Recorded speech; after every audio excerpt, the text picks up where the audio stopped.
Hoje a gente vai dar uma olhada num texto que Nossa, ele é muitas coisas ao mesmo tempo. É uma poesia incrível, um documento histórico e também uma profecia bem pesada. Bem pesada. É o famoso Cântico de Moisés, lá de Deuteronômio 32. Exato. E para nos ajudar a navegar por ele, a gente está com anotações de duas bíblias de estudo muito boas, a Roman e a Nova Almeida Atualizada, a NAA. Ambas excelentes. A nossa ideia aqui é tentar, desmontar um pouco esse poema, tentar entender a estrutura, o que ele está querendo dizer e por que, ele ainda ressoa tanto. Com certeza. Ok, vamos analisar isso. A primeira coisa que já me chama a atenção é o começo. Não é nada sutil. Não mesmo. É uma convocação, Deem ouvidos aos céus, ouça-o a terra. Ele está chamando, o cosmos todo para ser testemunha. Exato. Ele estabelece a escala do que vai ser dito, não é um assunto qualquer. E logo em seguida, ele joga na mesa a imagem que vai ser o pilar de tudo. Deus como a rocha. Quando eu leio rocha, assim de primeira, penso em algo forte, mas talvez um pouco frio, sabe? Inflexível. Entendo. Mas o poema parece ir para outro lado com essa palavra, né? Exatamente.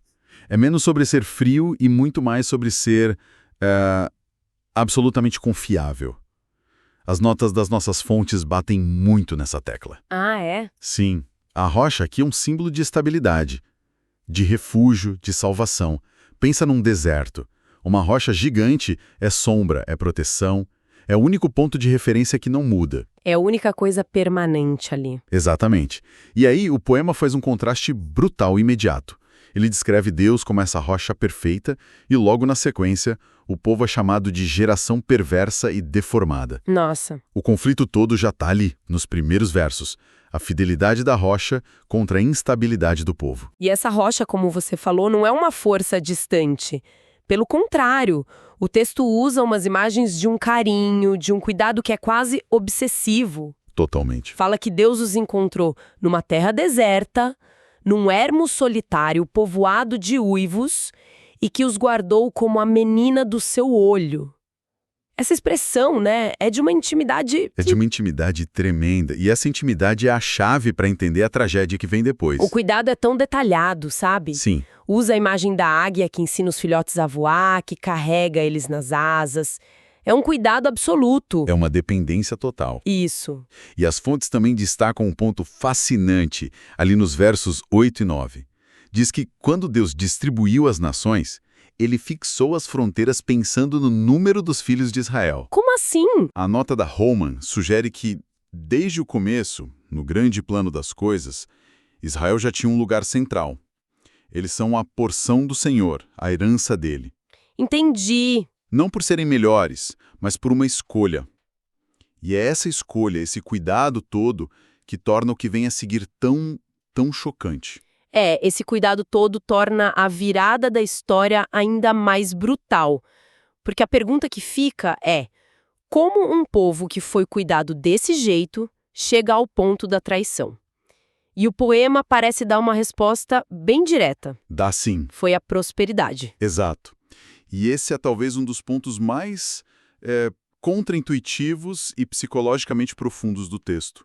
O poema até dá um nome poético, carinhoso, para Israel. Jesurum. Jesurum, isso. O que isso significa? Então, a nota da NA ajuda muito aqui. Explica que Jesurum provavelmente significa algo como o que é reto, ou o justo. Ah, que interessante. E aí vem a facada irônica.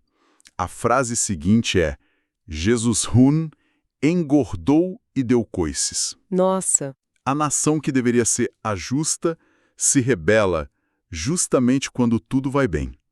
A bênção vira a armadilha. Sabe, essa imagem é completamente atemporal. Muito. Quantas vezes a gente vê que a dificuldade mantém o foco, mas é o conforto à abundância que nos torna displicentes. O poema lista as bênçãos, mel, azeite, o melhor da terra, e a resposta deles foi abandonar a Deus e desprezar a rocha da sua salvação. E o texto deixa muito claro que não foi um esquecimento passivo, tipo, deixei pra lá, foi uma troca. uma troca ativa. A linguagem é de uma violência. É violenta. Ofereceram sacrifícios a demônios, não a Deus. Eles não só abandonaram a rocha, eles correram para abraçar qualquer outra coisa. Deuses novos que vieram havia pouco. Isso. Como trocar um diamante por um monte de bugigangas barulhentas, sabe? Não é só esquecer, é uma substituição ativa e sombria. É o que as notas de estudo chamam de o pecado fundamental de Israel, a idolatria. A aliança deles com Deus é quase como um casamento. Nesse sentido, a idolatria é o adultério. É a quebra da fidelidade. A quebra da fidelidade fundamental. Eles provocaram a ira de Deus com deuses estranhos. É uma violação direta, frontal, do primeiro mandamento. E essa traição nascida da abundância prepara o terreno para o que vem a seguir, que são as consequências. As consequências. O julgamento que se segue não parece arbitrário.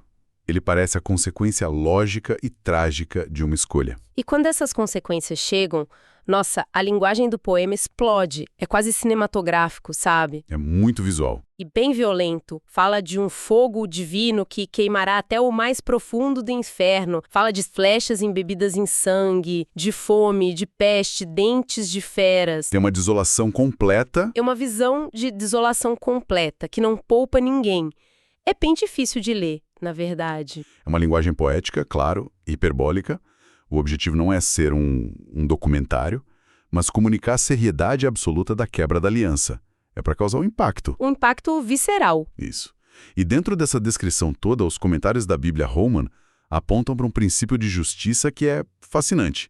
No versículo 21, Deus diz: "As zelos me provocaram com aquilo que não é Deus." Certo. E a resposta é espelhada. "Portanto, eu os provocarei a zelos, com um não-povo, com uma nação insensata eu os despertarei à ira." Ah, é uma justiça de medida por medida? Exatamente. Eles o trocaram por não-deuses. Então ele vai usar um não-povo, uma nação que eles consideravam insignificante, para discipliná-los. Isso é fascinante.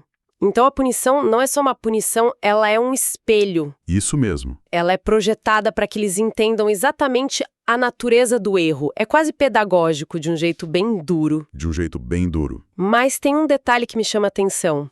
Até essa nação insensata, esse instrumento do juízo, é descrita de um jeito horrível no poema. Sim, é verdade. Mais pra frente, o texto diz que a vinha deles é da vinha de Sodoma e dos campos de Gomorra, que as uvas deles são venenosas.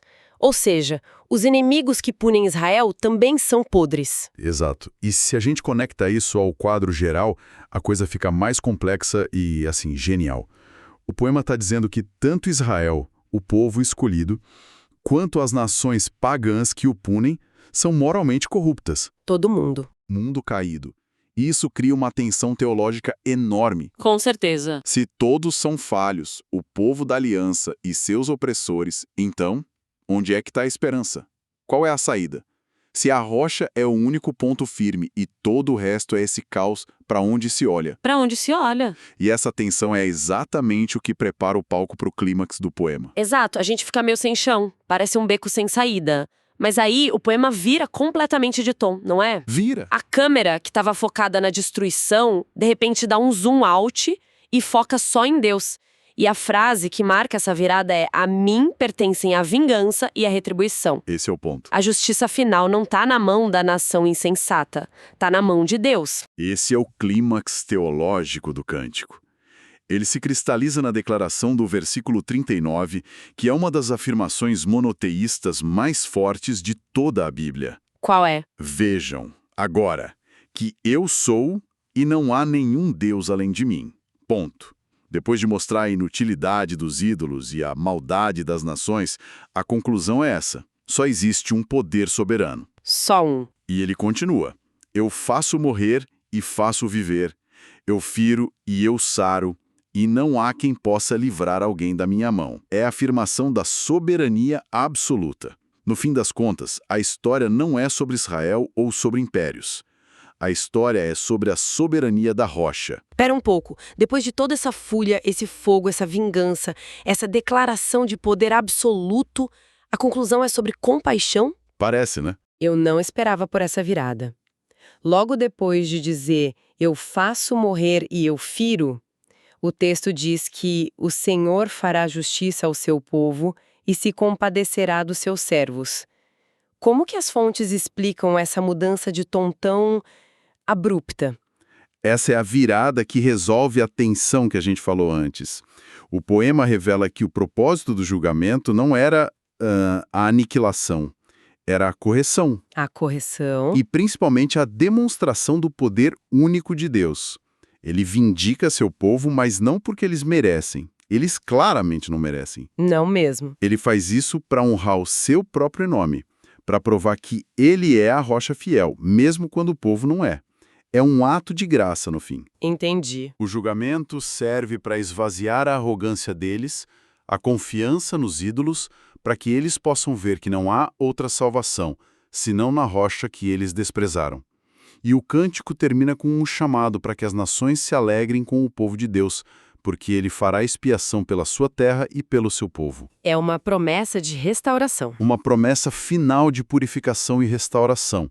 O ciclo se encerra na soberania e na misericórdia. E logo depois desse poema que é cósmico, a narrativa volta para um plano super-humano, pessoal. O texto diz que Moisés termina de recitar isso e, na sequência, Deus lhe dá uma ordem final. A ordem final? Subir ao Monte Nebo, olhar a terra prometida de longe e morrer ali. Ele veria a promessa, mas não participaria dela. É um final profundamente agridoce para a vida dele. É incrivelmente agridoce. Os comentários nos lembram que ele está sendo punido por um ato específico de desobediência, lá em Miribacades. Uma falha pessoal. Uma falha pessoal. Mas mesmo na punição, tem um tipo de consolo que é ver que a promessa feita a Abraão, Isaac e Jacó finalmente ia se cumprir para o seu povo. Ele consegue ver. Mas o ponto crucial que conecta tudo é este. Embora Moisés, o homem, não possa entrar na terra, o seu cântico, a sua palavra, entraria. Ah, que forte isso. A última instrução dele é para levar aquelas palavras a sério. Ele diz, porque esta palavra não é vã para vocês, pelo contrário, é a sua vida. O cântico se tornaria uma testemunha perpétua, uma consciência dentro da terra prometida. Isso me faz pensar, o cântico foi entregue como uma ferramenta de memória, né? Uma testemunha para o futuro, para ser usada quando o povo se desviasse de novo. Exato. E toda cultura, toda sociedade tem as suas canções de Moisés, não tem?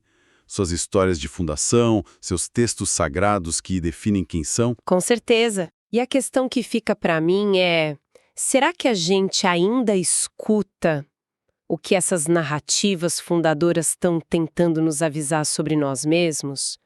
Ou elas viraram só relíquias, uma trilha sonora para cerimônias, palavras bonitas que a gente recita por tradição, mas cujas lições e avisos a gente já não consegue mais ouvir de verdade?